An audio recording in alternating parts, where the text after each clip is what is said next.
Hello বন্ধু, তোমাদের মাঝে চলে আসলাম টক ঝাল মিষ্টি আচারের রেসিপি নিয়ে। চলো শুরু করি। আমি এখানে টক ঝাল মিষ্টি আচার বানানোর জন্য 4-5টা আম নিয়ে নিয়েছি। একটা গ্রেটার মেশিন দিয়ে সুন্দর করে আমগুলো ছিলে নিচ্ছি। এভাবে তোমরা ছিলে নিতে পারো, বটিতেও ছিলতে পারো। বাঙালি মানুষ যেভাবে, আমরা সাধারণ মানুষ আমরা বটিতে কাজ করি, ওইভাবে করতে পারো। এখন আমি আমগুলোকে কুচি কুচি করে কেটে করে নিচ্ছি চাকু দিয়ে। এটা বটিতেও করা যাবে, যার যেমন ইচ্ছে যেভাবে সুবিধা করে নেবে। এটাকে ঠিক আমরা আলু ভাজি যেভাবে করে এভাবে করে নেবে, বেশি চিকন করার কোনো প্রয়োজন নেই। এভাবে আমি এখন এগুলাকে কুচি কুচি করে নেব। সব আমগুলাকে এভাবে সুন্দর করে কুচি কুচি করে নিলে এটা আমগুলা বেশি চিকন করতে হবে না। এগুলাকে এভাবে কুচি কুচি করে কেটে নেওয়ার পরে আমি একটা হাঁড়িতে বসিয়ে দেব।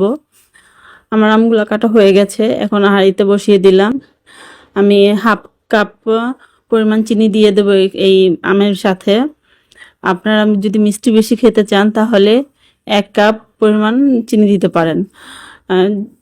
যেমন মিষ্টি খাবেন ঠিক ওই পরিমাণ চিনি দিবেন। এটা যে পছন্দ করে যে যেমন, ওটার উপর নির্ভর করে। এটাকে একটু, চিনিটাকে একটু নেড়ে চেড়ে মিশিয়ে দিলাম। মিশানোর পর আমি এখানে 2 টেবিল চামচ পরিমাণ সিরকা দিয়ে দিলাম। সিরকাটা দিলে আচারটা অনেক দিন রেখে খাওয়া যাবে, আচারটা ভালো থাকবে। সিরকা দেওয়ার পর একটু ভালো করে নেড়ে চেড়ে দিলাম। এখানে একটু পানি ছেড়ে দেবে আমে। আর আমটা 1 বছর যাবত আপনি রেখে খেতে পারবেন। এখন আমি একটা মশলা তৈরি করার জন্য চুলায় হাঁড়ি বসিয়ে দিলাম। যে মশলাটা আমি এই আমের আচারের ভিতরে ব্যবহার করব। পাঁচফোড়ন নিলাম 1 চামচ, গরম মরিচ নিলাম 1 চামচ, আর সর্ষে নিলাম 1 চামচ। এটাকে আমি ভেজে ফাঁকি করে নেব। আমি এটাকে স্কিপ করে দিলাম। পরে এখানে আমি হাঁড়িতে বসিয়ে দিয়েছি, চুলা ধরিয়ে দিয়েছি আমের আচারের জন্য।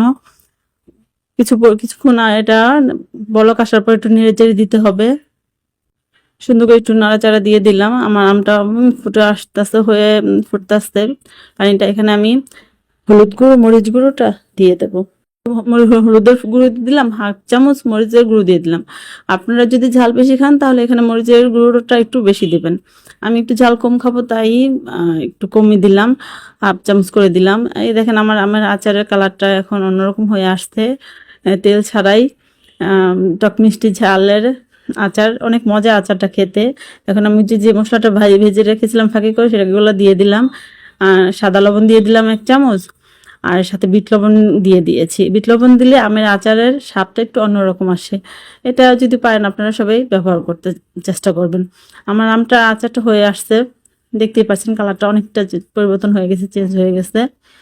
এই আমগুলাকে আমি, আচারটা হয়ে গেছে টক মিষ্টি ঝাল আচার, তেল ছাড়াই টক মিষ্টি ঝালের আচার।